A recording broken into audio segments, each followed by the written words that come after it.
ਅੱਜ ਸਭ ਤੋਂ ਵੱਡੀ ਗੱਲ ਇਹ ਆ ਵੀ ਬੜਾ ਭਾਰੀ ਦੁੱਖ ਦੇ ਨਾਲ ਅੱਜ ਇਹ ਗੱਲ ਕਰਨ ਲੱਗੇ ਆ। ਜਿਸ ਤਰੀਕੇ ਨਾਲ ਬੀਜੇਪੀ ਈਡੀ ਨੂੰ ਤੇ ਸੀਬੀਆਈ ਨੂੰ ਤੇ ਸੈਂਟਰਲ ਏਜੰਸੀਜ਼ ਨੂੰ ਪੂਰੇ ਇੱਕ ਡਰ ਦਾ ਮਾਹੌਲ ਬਣਾਇਆ ਏ। ਕਦੇ ਕਿਸੇ ਪਾਰਟੀ ਨੇ ਇੱਕ ਆਮ ਗਰੀਬ ਪਰਿਵਾਰ ਦਾ ਨੌਜਵਾਨ ਥੋੜਿਆਂ ਚੋਂ ਸਾਰਿਆਂ ਚੋਂ ਬੜੇ ਬੜੇ ਪਰਿਵਾਰਾਂ ਦੇ ਮੁੱਖ ਮੰਤਰੀ ਬਣਦੇ ਸੀ, ਬੜੇ ਬੜੇ ਘਰਾਣਿਆਂ ਦੇ ਮੁੱਖ ਮੰਤਰੀ ਬਣਦੇ ਸੀ, ਪਰ ਇੱਕ ਜਿਹੜਾ ਲੋਕ ਸਾਡਾ ਚੰਨੀ ਆਪਣਾ ਚੰਨੀ ਅੱਜ ਉਹਨੂੰ ਕਹਿੰਦੇ ਆ ਤੇ ਉਹ ਇੱਕ ਦਲਿਤ ਇੱਕ ਗਰੀਬ ਆਮ ਘਰ ਦਾ ਮੁੱਖ ਮੰਤਰੀ ਉਹ ਤੁਹਾਡੇ ਜੇ ਉਹਨੇ ਜ਼ਿੰਮੇਵਾਰੀ ਲੈ ਲਈ ਇਹ ਸਾਡਾ ਕਸੂਰ ਆ ਵੀ ਚਰਨਜੀਤ ਚੰਨੀ ਜੇ ਮੁੱਖ ਮੰਤਰੀ ਸੀ ਤੇ ਤੁਹਾਡੀਆਂ ਕੁਰਸੀਆਂ ਨਹੀਂ ਭਰੀਆਂ। ਜੇ ਤੁਸੀਂ ਵਾਪਸ ਮੁੜੇ ਤੇ ਉਹ ਬਦਲਾ ਲੈ ਰਹੇ ਹੋ ਚਰਨਜੀਤ ਚੰਨੀ ਤੋਂ। ਅੱਜ ਉਹਨਾਂ ਦੇ ਰਿਸ਼ਤੇਦਾਰ ਹਨੀ ਜਿਹਨੂੰ ਅੱਜ ਵੀ 14 ਦਿਨ ਤੇ ਰਿਮਾਂਡ ਤੇ ਗਏ ਨੇ, 4 ਤਰੀਕ ਨੂੰ ਮੇਰੀ ਖਿਆਲ ਫਰਵਰੀ ਨੂੰ ਉਹਨਾਂ ਨੂੰ ਫੜਿਆ ਸੀ। ਕਿਸ ਤਰੀਕੇ ਨਾਲ ਇਹ ਪ੍ਰੂਵ ਕਰਾਂਗੇ ਅਸੀਂ ਆਉਣ ਵਾਲੇ ਦਿਨਾਂ 'ਚ। ਸਾਰੀਆਂ ਗੱਲਾਂ ਬਣਾ ਕੇ ਕਦੇ ਕੁਛ ਮੀਡੀਆ ਨੂੰ ਲੀਕ ਕਰਤਾ ਦਿੱਲੀੋਂ, ਕਦੇ ਕੁਛ ਲੀਕ ਕਰਤਾ ਤੇ ਉਹਦਾ ਵਾਰ-ਵਾਰ ਰਿਮਾਂਡ ਮੰਗਦੇ ਰਹੇ ਆ। ਅੱਜ ਸਾਨੂੰ ਪਤਾ ਲੱਗਿਆ ਜਿਸ ਤਰੀਕੇ ਨਾਲ ਉਹਦੇ ਨਾਲ ਇੰਟਰੋਗੇਸ਼ਨ ਹੋਈ ਆ, ਉਹਨੂੰ ਮੂਹਰੇ ਨਹੀਂ ਆਉਣ ਦੇ ਰਹੇ। ਜਿਸ ਤਰੀਕੇ ਨਾਲ ਸਰੀਰ ਤੇ ਉਹਦੇ ਨਿਸ਼ਾਨ ਨੇ, ਜੋ ਉਹਦੇ ਸਰੀਰ ਤੇ ਕਰੰਟ ਲਾਇਆ ਗਿਆ, ਜੋ ਉਹਦੇ ਨਾਲ ਮੈਂ ਸਮਝਦਾ ਜਾਨਵਰਾਂ ਤੋਂ ਵੀ ਬਦਤਰ ਬੋਰੀਆਂ 'ਚ ਪਾ ਉਹਨੂੰ ਕੁੱਟਦੇ ਰਹੇ ਆ ਵੀ ਪਛਾਣ ਨਾ ਹੋ ਸਕੇ ਵੀ ਈਡੀ ਦਾ ਕਿਹੜਾ ਅਫਸਰ ਉਹਨੂੰ ਕੁੱਟ ਰਿਹਾ। ਇੰਨੀ ਦੁਰਦਸ਼ਾ, ਇੰਨੀ ਨਫ਼ਰਤ ਇੱਕ ਗਰੀਬ ਤੋਂ। ਫਿਰ ਕੀ ਹੋਇਆ ਜੇ ਉਹ ਗਰੀਬ ਪਰਿਵਾਰ ਐਸਸੀ ਪਰਿਵਾਰ ਤੋਂ ਸੀ? ਇਹ ਗੁੱਸਾ ਤੁਸੀਂ ਆਰਐਸਐਸ ਵਾਲਿਆਂ ਨੂੰ ਮੈਂ ਜਵਾਬ ਪੁੱਛਣਾ ਚਾਹੁੰਦਾ। ਇਹ ਤੁਸੀਂ ਗੱਲ ਕਰਦੇ ਹੋ ਆਮ ਬੰਦੇ ਦੀ। ਅੱਜ ਮੈਂ ਸਮਝਦਾ ਇੰਨਾ ਮਨ ਭਰਿਆ ਹੋਇਆ ਜਦੋਂ ਉਸ ਨੌਜਵਾਨ ਨੂੰ ਕੁਝ ਲੋਕ ਮਿਲਣਗੇ, ਦੇਖਣਗੇ ਤੇ ਲਗਾਤਾਰ ਅੱਜ ਠੰਡ 'ਚ 10-10 ਦਿਨ ਹੋ ਗਏ ਉਹਨੂੰ ਕੋਈ ਕੱਪੜਾ ਨਹੀਂ ਦਿੰਦੇ, ਉਹਨੂੰ ਕੋਈ ਰਜਾਈ ਨਹੀਂ ਦਿੰਦੇ ਰਾਤ ਨੂੰ ਠੰਡ 'ਚ। ਇਹ ਗੱਲਾਂ ਇਹ ਕੋਈ ਮਨੁੱਖਤਾ ਤੁਸੀਂ ਕਰਨ ਕੀ ਲੱਗੇ? ਐਡਾ ਗੁੱਸਾ ਤੁਹਾਨੂੰ ਪ੍ਰਾਈਮ ਮਿਨਿਸਟਰ ਦੀ ਰੈਲੀ ਨਹੀਂ ਵਾਪਸ ਮੁੜ ਗਿਆ। ਕਦੇ ਅੱਜ ਤੱਕ ਐਸਪੀਜੀ ਨੂੰ ਮੈਂ ਇਹ ਪੁੱਛਣਾ ਚਾਹੁੰਦਾ, ਹੋਮ ਮਿਨਿਸਟਰੀ ਨੂੰ, ਕਦੇ ਪ੍ਰਾਈਮ ਮਿਨਿਸਟਰ 120 ਕਿਲੋਮੀਟਰ ਸਫ਼ਰ ਗੱਡੀ 'ਚ ਕੀਤਾ ਕਦੇ ਕਿਤੇ? ਤੁਸੀਂ ਕਿਉਂ ਅੱਗੇ ਲੈ ਕੇ ਗਏ ਜਦੋਂ ਤੁਹਾਨੂੰ ਪਤਾ ਸੀ ਕੁਰਸੀਆਂ ਖਾਲੀ ਨੇ, ਰਾਹ 'ਚੋਂ ਮੋੜਨਾ ਪਿਆ? ਤੇ ਇੱਕੋ ਗਰੀਬ ਤੇ ਗੁੱਸਾ ਲਾਈ ਜਾਂਦੇ ਹੋ। ਪੈਸੇ ਲਿਆ ਕੇ ਤੁਸੀਂ ਦਿਖਾਓ ਕਿੱਥੋਂ ਕਿੱਥੋਂ ਪੈਸੇ ਲੱਭੇ ਆ। ਪੈਸੇ ਲਿਆ ਕੇ ਇੱਕ ਫੋਟੋ ਦਿਖਾ ਕੇ ਸਿੱਟਤੀ ਉਹਦੇ ਘਰੇ ਪੈਸੇ ਰੱਖ ਕੇ।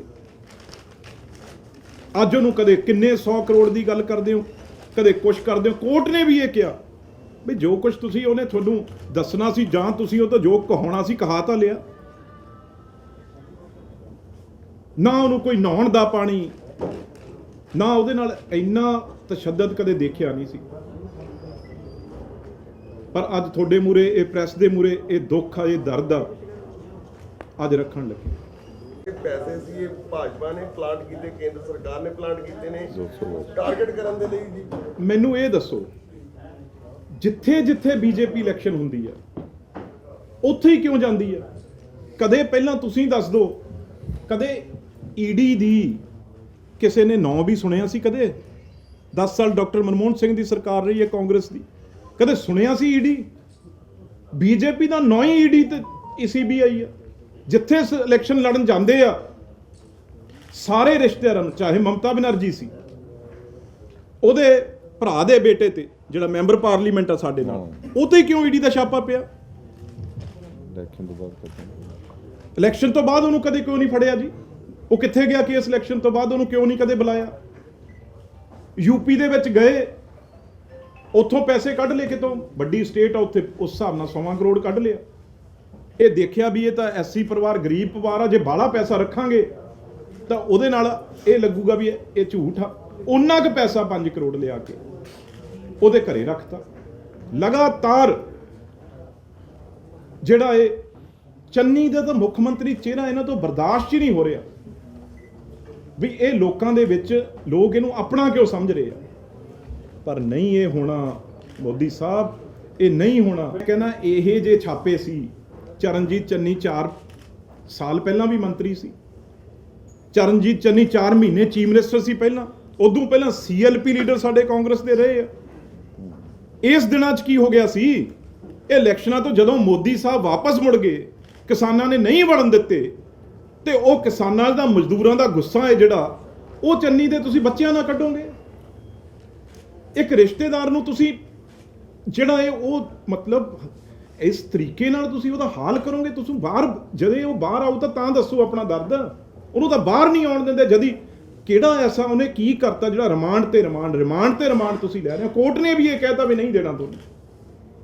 ਤੇ ਇਸ ਕਰਕੇ ਇਹ ਤਾਂ ਪੂਰਾ ਇਹ ਐਡਾ ਵੱਡਾ ਤਾਲਿਬਾਨ ਜਿਹੜਾ ਰਾਜ ਆ ਉਹ ਆਪ ਇਹ ਮੋਦੀ ਸਾਹਿਬ ਚਲਾ ਰਹੇ ਨੇ। ਤੇ ਕੈਪਟਨ ਸਾਹਿਬ ਤਾਂ ਚਲੋ ਕੈਪਟਨ ਸਾਹਿਬ ਤਾਂ ਆਪ ਵਰਤੇ ਜਾ ਰਹੇ ਆ। ਉਹਨਾਂ ਦੇ ਕੈਪਟਨ ਸਾਹਿਬ ਕੀ ਫਾਈਲਾਂ ਦੇਣਗੇ ਕਿਸੇ ਨੂੰ?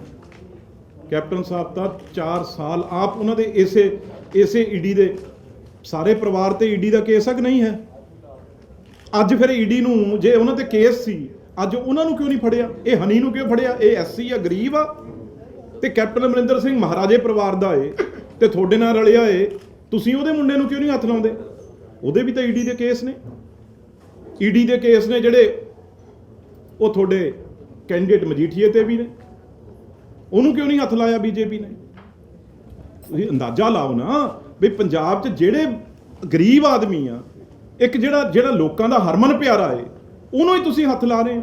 ਉਹ ਵੀ ਬੱਚੇ ਨੂੰ, ਇੱਕ ਨੂੰ ਯਾਰ, ਉਹਨੂੰ ਤੁਸੀਂ ਉਹਦੇ ਨਾਲ ਉਹ ਕੁਛ ਕਰ ਰਹੇ ਹੋ ਜਿਹੜਾ ਕਿ ਉਸ ਦੁਬਾਰਾ ਮੈਂ ਹੈਰਾਨ ਆ ਤੁਹਾਨੂੰ। ਮੈਂ ਦੱਸ ਥੋੜਾ ਉਹ ਆਪਣੀ ਜ਼ਿੰਦਗੀ 'ਚ ਅਨਫਿਟ ਹੋ ਗਿਆ। ਇਸ ਤਰੀਕੇ ਨਾਲ ਉਹਨੂੰ ਤਸੀਹੇ ਦਿੱਤੇ ਆ ਜਿਵੇਂ ਕਿ ਬਹੁਤ ਵੱਡੇ ਕਿਸੇ ਟੈਰਰਿਸਟ ਨੂੰ ਉਸ ਤਰੀਕੇ ਨਾਲ ਉਹਨੂੰ ਇੰਟੈਰੋਗੇਟ ਕਰ ਅੱਜ ਉਹ ਮੈਂਟਲੀ ਜਿਹੜਾ ਸਤਾਰਾ ਉਹ ਵੀ ਉਹਦਾ ਖੋ ਸਕਦਾ। ਤੁਸੀਂ ਦੇਖੋਗੇ ਬਾਹਰ ਆ ਕੇ ਇਸ ਤਰੀਕੇ ਨਾਲ ਉਹਨੂੰ ਮਤਲਬ ਹਨੀ ਨੇ ਖੁਦ ਦੱਸਿਆ ਕਿ ਉਹਨੂੰ ਤਸ਼ੱਦਦ ਬਿਲਕੁਲ ਜਿਹੜੇ ਉਹਦੇ ਰਿਸ਼ਤੇਦਾਰ ਨੇ, ਕੁਝ ਮਿਲਣ ਦਾ ਟਾਈਮ ਮਿਲਿਆ ਜਦੋਂ ਮੈਂ ਤਰੀਕਾ ਤੇ ਆਇਆ, ਉਹ ਦਿਖਾਇਆ ਉਹਨੇ ਸਾਰਾ ਕੁਝ।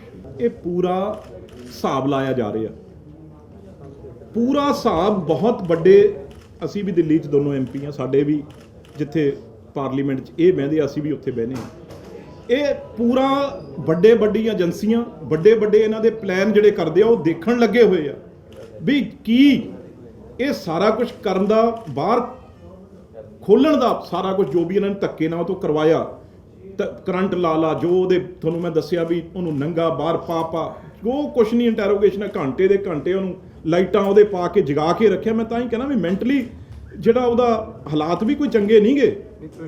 ਮੈਂ ਉਸੇ ਤੇ ਆਉਣਾ। ਇਹ ਬਿਲਕੁਲ ਇਹ ਦੇਖ ਰਹੇ ਆ ਵੀ ਸਾਨੂੰ ਫਾਇਦਾ ਕਿਵੇਂ ਹੁੰਦਾ, ਵੀ ਜੇ ਕਿਤੇ ਅਸੀਂ ਪਹਿਲਾਂ ਐਡੇ ਖੁਲਾਸੇ ਕਰਤੇ ਉਹਦੇ ਨਾਲ ਕਿਤੇ ਪੰਜਾਬ ਦਾ ਲੋਕ ਜਿਹੜਾ ਗਰੀਬ ਜਿਹੜਾ ਜੁੜਿਆ ਚੱਲੀ ਨਾ ਬਿਲਕੁਲ ਹੀ ਕਿਤੇ ਸਾਡੇ ਉਲਟ ਨਾ ਹੋ ਜੇ। ਉਹ ਅਸੈਸ ਕਰ ਰਹੇ ਆ ਵੀ ਇਸ ਚੀਜ਼ ਦਾ ਸਾਨੂੰ ਫਾਇਦਾ ਹੋਊਗਾ ਜਾਂ ਨੁਕਸਾਨ ਹੋਊਗਾ, ਉਸ ਚੀਜ਼ ਨਾਲ ਉਹ ਕਰ ਰਹੇ। ਮੈਂ ਕਿਹਾ ਐਨਾਲਾਈਜ਼ ਕਰ ਰਹੇ ਆ, ਟੋਟਲ ਐਨਾਲਾਈਜ਼ ਕਰ ਰਹੇ ਆ, ਤਾਂ ਹੀ ਤੁਹਾਨੂੰ ਬਾਹਰ ਨਹੀਂ ਨਿਕਲਦੇ ਰਹੇ ਬਈ ਪਹਿਲਾਂ ਇਲੈਕਸ਼ਨਾਂ ਤੋਂ ਜੇ ਆਪਾਂ ਕਰੀਏ ਤਾਂ ਬੀਜੇਪੀ ਨੂੰ ਕੀ ਫਾਇਦਾ ਹੋਏਗਾ, ਜੇ ਚੰਨੀ ਨੂੰ ਹੱਥ ਪਾਉਣ ਦਾ ਕੀ ਨੁਕਸਾਨ ਹੋਏਗਾ। ਉਹ ਟੋਟਲ ਹਜੇ ਇਸ ਗੱਲ 'ਚ ਪ੍ਰਾਈਮ ਮਿਨਿਸਟਰ ਦੀ ਫੇਰੀ ਤੋਂ ਪਹਿਲਾਂ ਉਹ ਟੋਟਲ ਐਨਾਲਾਈਜ਼ ਕਰ ਰਹੇ ਆ।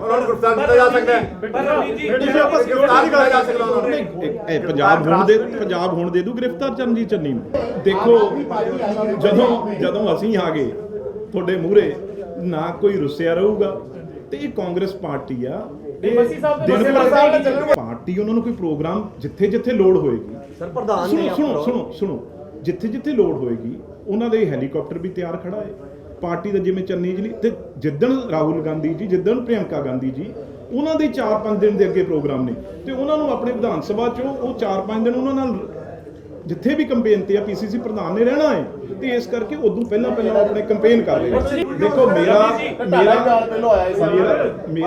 ਜਾਤੀ ਪਾਰਟੀ ਤੋਂ ਵੀ ਉੱਤੇ ਰਿਸ਼ਤਾ ਹੈ ਬਸ ਕੁੱਕੂ ਜੀ ਨਾਲ ਵੀ ਸਰਦਾਰ ਬੇਅੰਤ ਸਿੰਘ ਜੀ ਉਹਨਾਂ ਦਾ ਰਿਸ਼ਤਾ ਹੈ ਤੇ ਮੈਂ 100% ਇਹ ਕਹਿਣਾ ਵੀ ਜਦੋਂ ਇਹ ਲੜਾਈਆਂ ਇਲੈਕਸ਼ਨਾਂ ਤੋਂ ਪਹਿਲਾਂ ਹੁੰਦੀਆਂ ਨੇ ਉਹ ਚੱਲਦੀਆਂ ਨੇ ਹਰੇਕ ਨੇ ਆਪਣੇ ਅਹੁਦੇ ਖਾਤਰ ਲੜਨਾ, ਹਰੇ ਨੇ ਆਪਣੀ ਸੀਟ ਖਾਤਰ ਲੜਨਾ ਹੈ, ਇੱਕ ਜਗ੍ਹਾ 10 ਕੈਂਡੀਡੇਟ ਹੁੰਦੇ ਆ। ਜਦੋਂ ਇੱਕ ਵਾਰ ਇਲੈਕਸ਼ਨ ਚੱਲ ਪਈ ਉਦੋਂ ਬਾਅਦ ਕਿਸੇ ਦਾ ਉਹ ਇਹ ਹੋ ਸਕਦਾ ਵੀ ਉਹ ਜੇ ਉਹ ਇੱਧਰ ਨਹੀਂ ਤਾਂ ਇੱਧਰ ਜ਼ਿਆਦਾ ਜ਼ੋਰ ਲਾ ਲੂ, ਇੱਧਰੋਂ ਨਹੀਂ ਇੱਧਰ ਜ਼ਿਆਦਾ ਲਓ, ਵਿਰੋਧ ਕੋਈ ਨਹੀਂ, ਹਰ ਗੱਲ ਤੇ ਖੁੱਲੇ, ਉਹਦਾ ਤਾਂ ਲੁਕਿਆ ਹੀ ਕੁਝ ਨਹੀਂ ਹੋਇਆ। ਚੰਨੀ ਜਾਤ ਦਾ ਲੁਕਿਆ ਹੀ ਕੁਝ ਨਹੀਂ ਹੋਇਆ। ਜੇ ਤੁਸੀਂ ਕੋਈ ਸਪੈਸੀਫਿਕ ਸਵਾਲ ਪੁੱਛਣਾ ਤਾਂ ਮੈਂ ਚੰਨੀ ਜੀ ਨੂੰ ਹੁਣੀ ਕਹਿ ਦਿੰਦਾ ਵੀ ਅੰਮ੍ਰਿਤਸਰ ਦੇ ਆ ਫਲਾਨਾ ਪ੍ਰੈਸ ਵਾਲਾ ਵੀ ਜਿਹੜਾ ਸਵਾਲ ਪੁੱਛਣਾ ਚਾਹੁੰਦੇ ਹੋ। ਪੱਤਰਕਾਰ ਉਹਨਾਂ ਨੂੰ ਸਵਾਲ ਕਰਦੇ ਨੇ ਤਾਂ ਕਹਿੰਦੇ ਨੇ ਕਿ ਮੇਰੇ ਰਿਸ਼ਤੇਦਾਰ ਨੇ, ਮੇਰਾ ਉਹਨਾਂ ਦਾ ਕੋਈ ਨਹੀਂ, ਬੇਟੇ ਦਾ ਅੱਜ ਦੇ ਜ਼ਮਾਨੇ 'ਚ ਬੇਟੇ ਦਾ ਵੀ ਨਹੀਂ ਕੋਈ ਗਾਰੰਟੀ ਲੈਂਦਾ ਤੇ ਮੈਂ ਉਹਨਾਂ ਦੀ ਕਿੱਥੋਂ ਲਵਾਂ। ਨਹੀਂ ਚਲੋ ਉਹ ਇਸ ਤਰੀਕੇ ਦਾ ਇਹ ਗੱਲ ਮੈਂ ਵੀ ਸੁਣਿਆ ਉਹਨਾਂ ਦਾ ਬਿਆਨ, ਪਰ ਜਿਹੜੀ ਅੱਜ ਪ੍ਰੈਸ ਕਾਨਫਰੰਸ ਮੈਂ ਕਰ ਰਿਹਾ ਇਹ ਸਾਨੂੰ ਤੇ ਇਹ ਮਤਲਬ ਪਾਰਟੀ ਸਾਰੇ ਇਕੱਠੇ ਹੋ ਕੇ ਉਹਨਾਂ ਵੱਲੋਂ ਹੀ ਸਾਰੀ ਇਹ ਪ੍ਰੈਸ ਵਗੈਰਾ ਜੋ ਇੰਟਰੋਗੇਸ਼ਨ ਹੋਈ ਆ ਉਹਨਾਂ ਵੱਲੋਂ ਆ। ਹੁਣ ਉਹ ਚਰਨਜੀਤ ਚੰਨੀ ਇੰਨਾ ਕਮਜ਼ੋਰ ਨਹੀਂਗਾ ਵੀ ਉਹ ਐਵੇਂ ਰੋਂਦਾ ਫਿਰੇ, ਨਹੀਂ ਕਰਦਾ ਫਿਰੇ। ਸਾਰੇ ਅੰਮ੍ਰਿਤਸਰ ਬਸੀ 100% ਪ੍ਰਚਾਰ ਸਾਰੇ ਪੰਜਾਬ 'ਚ ਕਰੂਗਾ, ਅੰਮ੍ਰਿਤਸਰ 'ਚ ਵੀ ਕਰੂਗਾ ਤੇ ਵੱਡੀ ਜ਼ਿੰਮੇਵਾਰੀ ਇਹਨਾਂ ਨੂੰ ਦਿੱਤੀ ਜਾਊਗੀ, ਵੱਡੀ ਜ਼ਿੰਮੇਵਾਰੀ ਦਿੱਤੀ ਜਾਊਗੀ। ਇਹ ਸਿੱਧੂ ਸਾਹਿਬ ਦਾ ਪ੍ਰਚਾਰ ਵੀ ਕਰਨਗੇ ਤੇ ਦੂਜੇ ਸੀਟਾਂ ਦਾ ਵੀ ਕਰਨਗੇ। ਕਿੱਥੇ ਖੋ ਕੇ ਲੈ ਗਏ ਆ ਉਹ ਤਾਂ ਹੁਣ ਅਸੀਂ ਉਹਨਾਂ ਕੋਲ ਜਾ ਰਹੇ ਆ, ਮਿਲ ਜੱਫੀਆਂ ਪਾਉਣੀਆਂ ਹੋਣੀਆਂ ਸੀ। ਪਰਿਵਾਰ ਆ ਜਦੋਂ ਯਾਰ ਹੁਣ ਇਹ ਤਾਂ ਬਾਜਵਾ ਜੀ ਦਾ ਭਰਾ ਬੀਜੇਪੀ ਚੋਂ ਲੜ ਰਹੇ ਆ। ਇਹ ਮਨਪ੍ਰੀਤ ਬਾਦਲ ਸਾਡੇ ਕੋਲ ਸੁਖਬੀਰ ਬਾਦਲ ਦਾ ਸਿੱਖਾ ਬਟ ਸੰਸਦ ਸਾਹਿਬ ਜਾ ਕੇ ਸੁਖਬੀਰ ਨੂੰ ਮਿਲ ਰਹੇ ਨੇ ਹੋਟਲ ਦੇ ਵਿੱਚ। ਨਹੀਂ, ਗਲਤ ਗੱਲ ਆ।